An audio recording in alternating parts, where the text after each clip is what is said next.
everyone, please welcome and join me Easy Steps. I'm going to share with you today CLK class W209. I'm going to change the brake pads. Once I replace these, I'm going to share with you. So you always loosen the bolts first before you jack up your car. So we're gonna jack up the car. Okay, that's good. So we're going to put two jacks. Safety is more important than anything else. And then we're gonna come back on our bolts. We're gonna take the bolt out.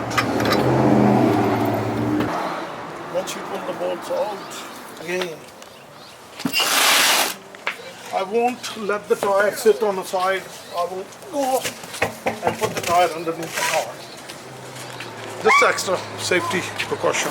Once we remove the wheel, in order to take the brake pad out, this one has a pin that is inserted right here. In order to remove it, you can use some kind of tool or a pin to push that thing out.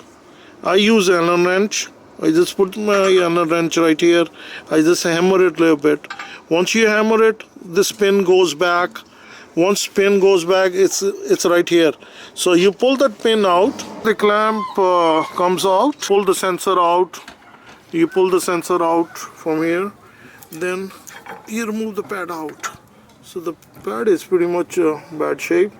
So now we're going to do the same thing on the other side.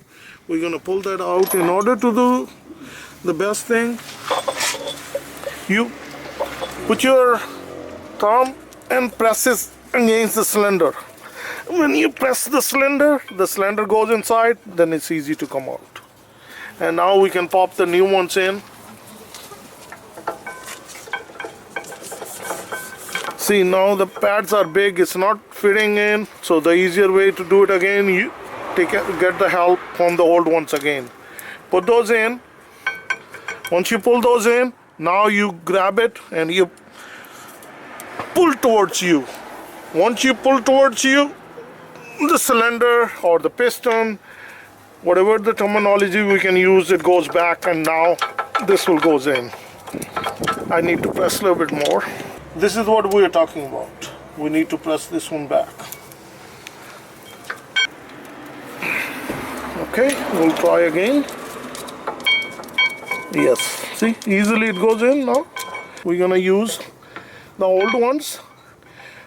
On the back one, we pull towards us. On this one, we're going to push other side.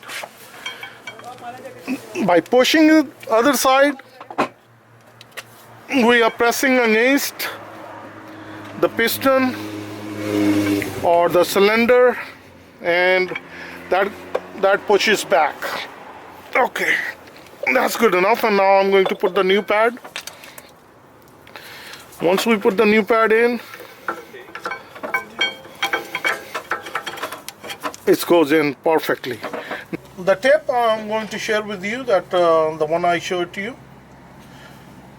When you remove the older pads, they tend to be thinner, and the pistons are pushed in. So when we're going to insert our new pads, they are more thicker, so they're not going to fit. So this is the piston or cylinder, what you can call. We need to push that one back. Never use any screwdriver or any tools, so you can damage the gasket. It's always good idea, use the old one. In this case, if we need to use it, we put the old one in. Either way you put it in, this way or that way, doesn't make any difference, because that's the old one. So we're gonna pull towards us.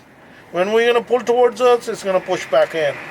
On this one, you have to do it the other way. You have to push this way so the piston can go this way. And now the pads can fit easily. And before we do that, I'm just going to apply a little amount on both ends. There will be no squeaky noise. So now it's a good idea that you check this one. This is the holes right here. The one pin we're going to put it in. This is the pin gonna come. So when the pin gonna come, this is the way it's gonna be. This thing, this one goes underneath, just like that. Then you push this one, and when you press it, then pin has to come from here. So once we press this clip in there, and we push the pin from back end, and now we need to use a little hammer. So be careful that the brake line don't get smashed. So there is a way you can do it. You know, put a screwdriver, something, and just slowly we're gonna tap it in. So once we're gonna tap it in, this gonna go through this one, and it's gonna lock in here. So this is the pin I was showing to you. It should go from the pad through the clip to the pad, goes in here, and it's right in here. You have to make sure that you hammer it in good. So once we are done with the pad and the pin, you put the sensor back and plug your sensor back again, and that's all.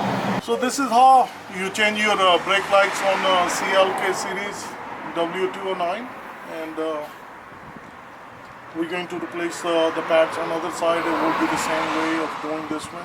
And thank you very much, and if you have any questions or concerns, and to make it better, please don't hesitate to write me, and I really appreciate that. And if you like this video, please give me thumbs up and give me like, and I would appreciate that. Thank you again. I'll see you soon in the next steps.